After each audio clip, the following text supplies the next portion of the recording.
Salut, bienvenue à tous dans cette vidéo. On va parler d'espace et en particulier d'intersection dans un sujet de bac extrait du sujet Centre étranger 2018. Donc il n'y a qu'une partie ici, la première, la partie A, avec deux petites questions juste de tracé et puis de justification.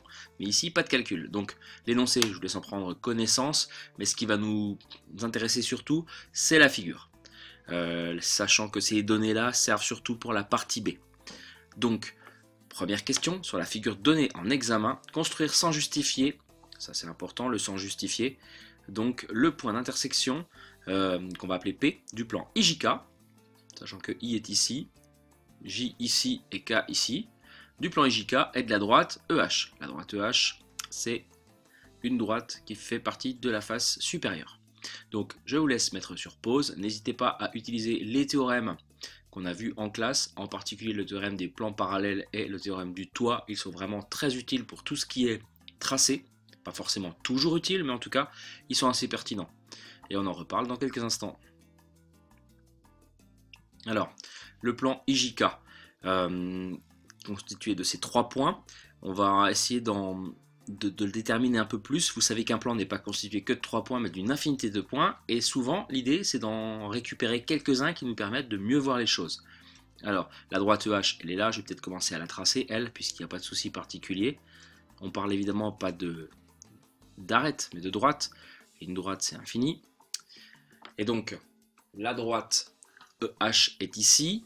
Le plan IJK, qu'est-ce qui va nous intéresser dessus? La droite EH, plutôt l'arête EH, elle fait partie de la face de gauche qui s'appelle EHDA.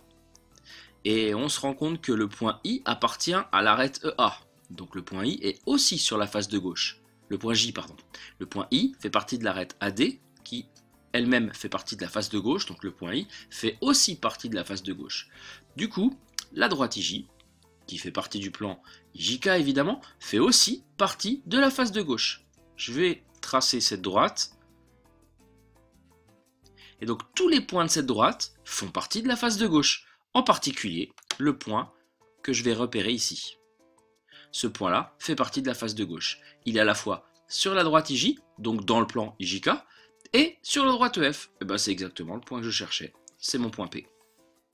La deuxième question cette fois-ci, on va en déduire en justifiant, donc là une question d'explication, on va justifier le fait que l'intersection du plan IJK et du plan EFG, c'est quoi? À vous de mettre sur pause. Alors, comment ça fonctionne? Deux plans. Deux plans, ils peuvent être confondus, évidemment. Dans ce cas-là, ils ont tous leurs points en commun et puis leur intersection, c'est eux-mêmes. Ou alors, deux plans peuvent être strictement parallèles. Dans ce cas-là, leur intersection, c'est l'ensemble vide. Et il faut qu'aucun point du premier ne fasse partie du deuxième. Dernier cas de figure, deux plans, ils peuvent être séquents. Et s'ils sont séquents selon quoi? Selon une droite. Et justement, l'idée, c'est éventuellement de déterminer cette droite. Donc là, le plan lui-même, là, l'ensemble vide, et là, une droite. Alors, commençons les plans IJK et EFG déjà. IJK, c'est le plan qui passe par les 3 points, et même les 4 points, puisqu'on en connaît un autre maintenant, c'est le point P. Et le plan EFG, c'est la face du haut, en fait. C'est le plan déterminé par la face du haut, ou plutôt le plan dans lequel la face du haut, auquel la face du haut fait partie. Donc, qu'est-ce qu'on connaît sur ces deux plans? Ils n'ont pas l'air parallèles, mais on va essayer de le prouver. Le point K, par exemple, le point K est sur l'arête FG. Ça, c'est une petite aparté. Le point K appartient à l'arête FG ou à la droite FG. Donc, le point K appartient au plan EFG. Puisque l'arête FG elle est incluse dans le plan EFG. Autrement, le point K, par définition, il appartient aussi au plan IJK, puisque c'est une des 3 lettres qui donne le nom à ce plan. Conclusion, le point K, il appartient à l'intersection de ces deux plans, du plan EFG et IJK. Ce qui veut dire que les deux plans ne sont pas strictement parallèles. Donc ça, on oublie. Est-ce que les deux plans sont confondus? Et bien maintenant, il faudrait trouver un point qui fait partie d'un plan, mais pas d'un autre. On peut parler duquel, par exemple? Eh ben, parlons de IJK. Euh, L'idée, c'est peut-être de partir du plan IJK, parce que si on part du plan du haut et qu'on s'intéresse par exemple à G, ça va être compliqué de montrer que G n'appartient pas au plan IJK. Ça a l'air de se vérifier, mais bon, compliqué à prouver. Alors que si on part du plan IJK, intéressons-nous à I. I appartient à IJK, évidemment, par nature, encore une fois. Il fait partie du nom du plan. Or, I n'appartient pas au plan EFG. Pourquoi? Parce que le point I n'est pas dans la face du haut. Conclusion, eh bien en fait, les deux plans ne peuvent pas être égaux. Donc, EFG, c'est forcément un plan différent du plan IJK. C'est quelque chose qui se voit évidemment, mais maintenant on en est sûr. Conclusion, donc, de ces deux points-là, eh bien les deux plans, ils sont séquents. Et ils sont séquents selon une droite. Donc, ça, c'est pas forcément quelque chose qui était attendu le jour du bac, je pense, sur cet examen, sur ce sujet. Mais en tout cas, on a éliminé ces deux cas-là, confondus ou strictement parallèles. Donc, ils sont forcément séquents. On va le mettre ici. EFG et IJK sont des plans séquents. Et ils sont séquents, évidemment, selon une droite. Ils sont des plans séquents et leur intersection est une droite. Mais quelle droite? Alors, il faut trouver des points qui génèrent cette intersection. Qu'est-ce qu'on connaît comme point?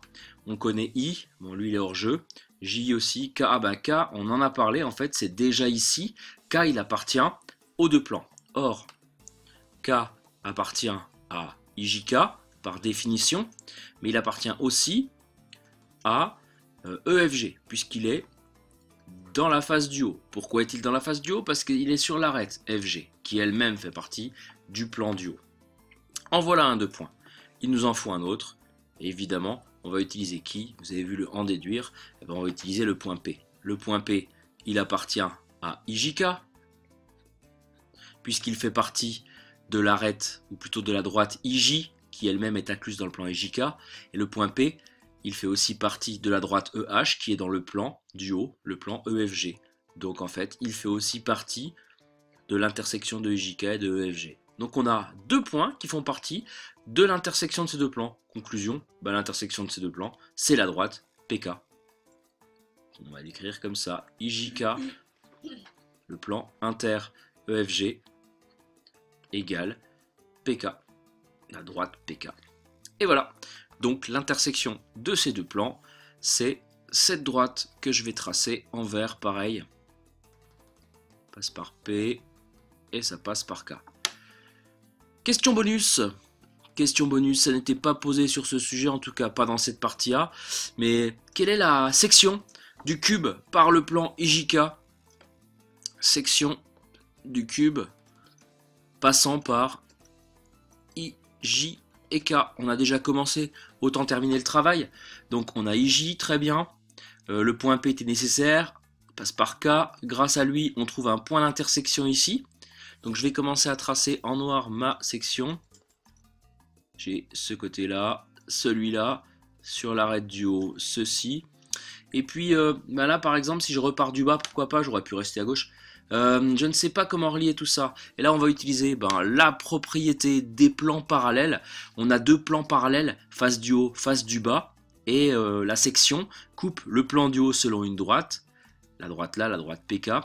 Et donc forcément en bas, l'intersection, elle va être parallèle également à la droite du haut. Donc ça donne grosso modo ceci. Nouveau point, qui est où? Qui est sur l'arête DC, donc à la fois en bas, ça c'est normal, mais aussi derrière, vu que la droite DC fait partie du plan de derrière. Ici par contre on n'est pas derrière, donc il nous faut continuer notre tracé. On est en K, on est sur l'arête FG qui est en haut, normal, mais l'arête FG, elle a un double rôle comme toujours. Elle fait aussi partie de la face de droite, pardon. La face de droite et la face de gauche sont parallèles. Or, sur la face de gauche, on a la droite IJ qui est le tracé de la section. Donc, encore une fois, même propriété de parallélisme. On obtient ce point-là qui est sur l'arête CG, qui est à la fois à gauche, normal, mais aussi derrière. Or, on avait aussi ce point-là qui était derrière, donc j'ai plus qu'à relier. Voilà ma section ici. Comme toujours, propriété des plans parallèles, très pratique.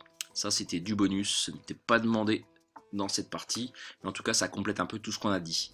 Eh bien, moi, je vous dis à bientôt. Si la vidéo vous a plu, n'hésitez pas à mettre un pouce bleu, à la partager. À bientôt pour une prochaine.